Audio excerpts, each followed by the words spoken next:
Greetings! It is I, Herbert Erpaderp, and today I'm going to build a car. I know you probably can't figure out which car I'm going to build by looking at the box, so I'll tell you. I'll be building the Citroen CV11 Staff Car. This is a 48th scale plastic model kit from Tamiya, so I feel like I know what to expect when opening this box. And I was right. The parts in this kit are really nice looking. They're very neatly moulded and well detailed.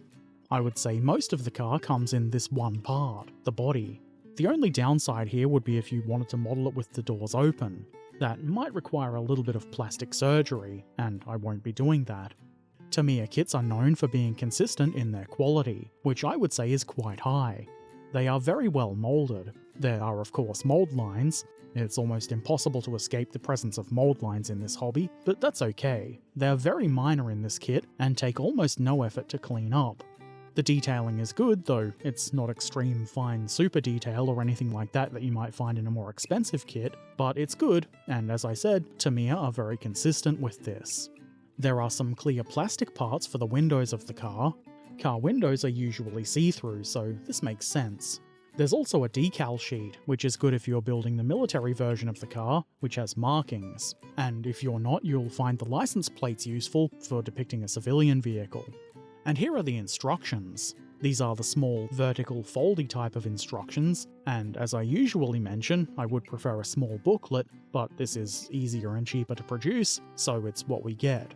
It works well enough though, and it has all the things you might expect, like a basic painting and marking guide, and instruction diagrams. There isn't really a whole lot to this build, and obviously that's reflected in the instructions. Very good. Let us now use these instructions to guide us in our quest to glue bits of plastic together. I start with the wheels. These are really easy. You barely have to do anything, only glue in the little hubcap things, though I will say those were a little bit more fiddly than I'd initially anticipated, but I did get it done. Here they are, 4 nice wheelie wheels. You can see on at least one of them that there's a bit of a gap where the keying for the hubcap is, but that's not especially noticeable from the side. If you attach the wheels with that facing downward, it'll probably be fine. I put the rear axle in next, and it's got a sort of indentation along it, and I have no idea if that's important to anything at all. It doesn't seem like it. The axle slides into place like so, and you could glue it at this point, but I chose to wait until I put the wheels on. The front axle is next, and you can tell it apart from the rear one by its shape. It's got a little bit in the center, which helps you line things up nice and neat. Then, over the top of the axle, I put this thing. It probably has a name like John or Douglas. Whatever it is, it holds the axle firmly in place. The exhaust pipe comes next, and it should just plop into the little slot at the rear of the floor here. It does need a bit of nudging so the pipe-shaped part lines up with the pipe shape moulded into the floor part, but that's pretty simple. I then add the wheels. This looks pretty simple to do, and it is. The wheels are all the same, so you don't need to worry about which one goes where. You just glue them onto the ends of the axles. There isn't a whole lot of play to these, so you shouldn't have too much trouble getting your wheels nice and straight. I add the seats next, starting with the back seat, which is where the worst drivers sit. It's pretty simple to figure out where this part goes, but the instructions do illustrate it, so if you're unsure, consult the instructions. And then, the front seats.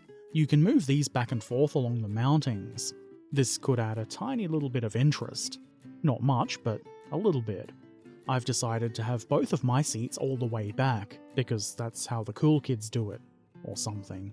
The front bumper comes next, and this is a bit more simple to attach than it looks in the instructions. It pretty much just drops right into place. I add a little extra glue at the sides to make sure it stays together, and that's that. The rear bumper is pretty much exactly the same thing. The only trick to this is making sure you've got the parts the right way up. You don't want upside down bumpers now, do you? Heaven forbid. Next, onto the front mudguard, I add this dashboard part.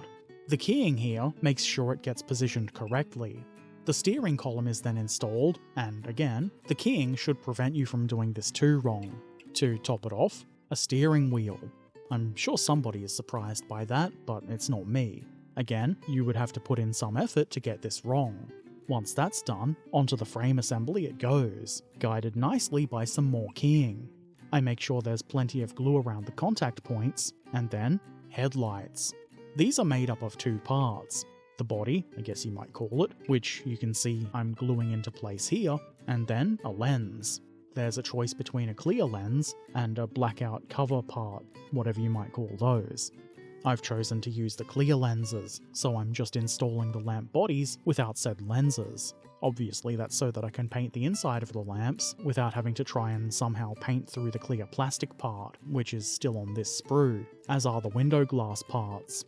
I wanted to test fit these and demonstrate what the car looks like with its windows in place, but something was making it really hard. I'm leaving these parts on the sprue so I don't lose them.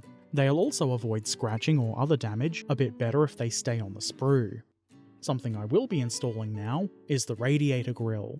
This is yet another part that more or less just plops right into place nice and easy. On the rear we have this spare wheel cover. Gotta be fancy and cover that spare. It just wouldn't do to let it get dirty. This could easily have been a single part, but it's not. It's two, which makes it ever so slightly more tricky. Not really though. A license plate holder goes on the left rear here, and you might need to nudge that to get it nice and straight, but this is also very simple, and that's it. The car could be put together now, and I did try it, but you need to add a little bit of pressure to the radiator, and mine hadn't properly bonded in place yet, so it got pushed out. Really, you're meant to put that on after attaching the floor and body to the frame, but obviously that would make it quite hard to then take apart and paint the interior.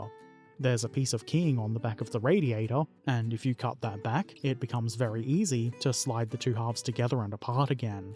Obviously, I'm not painting the car in this video though, so for now, the Tamiya 48th scale Citroen CV11 Staff Car is completed, or completed-ish. Clearly the clear parts are missing, for reasons already stated. Still, it looks pretty good, and I'm rather happy with it. I'd been having urges, I guess you could say, to build a car kit, just as something a bit different. And, well, this is a car kit without even having to go out and buy a specific car kit. I mean, it is specifically a car, but it is a military kit, not a car kit. Is that making sense? Whatever. It's something a bit different without actually leaving the realm of military model kits. An almost change is almost as good as a holiday, as the youth say. Because this is a Tamiya kit, it's not likely to surprise many people that it's turned out quite nicely and was not especially tricky to build. I would say this is probably the simplest of all the Tamiya 48th scale kits that I've put together so far, and that's certainly not a bad thing. Sometimes, something quick, simple and fun is exactly what you need. I'm not a car guy at all, so I can tell you even less about this than I could a tank, but it looks pretty much exactly like what's on the box. It's got nice clean lines, and I think that's going to make it fun to paint. My intention is to paint this one as a civilian car, and that's why I didn't use the blackout headlamp coverings. I think that's going to be fun.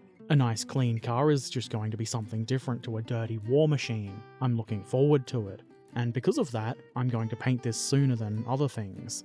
Not soon as in right away, but it is on my list. So maybe within 10 years? Okay, so that's about it. If you have any questions or comments, feel free to put them in the comment section below. If you've built one of these or any other cool models and you want to share, why not drop by our friendly Discord community and show us some pictures? We'd love to see what you've done. If you want to watch me build kits like this one live, I stream most of my builds over on Twitch.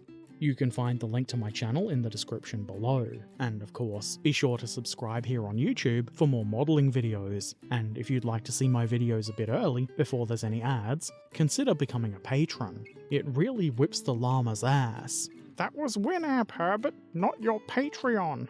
It still whips the llama's ass. You can find links to Patreon and all of my other things like Discord and social media in the description below. Take care of yourselves, be excellent to each other, and thanks for watching. Farewell.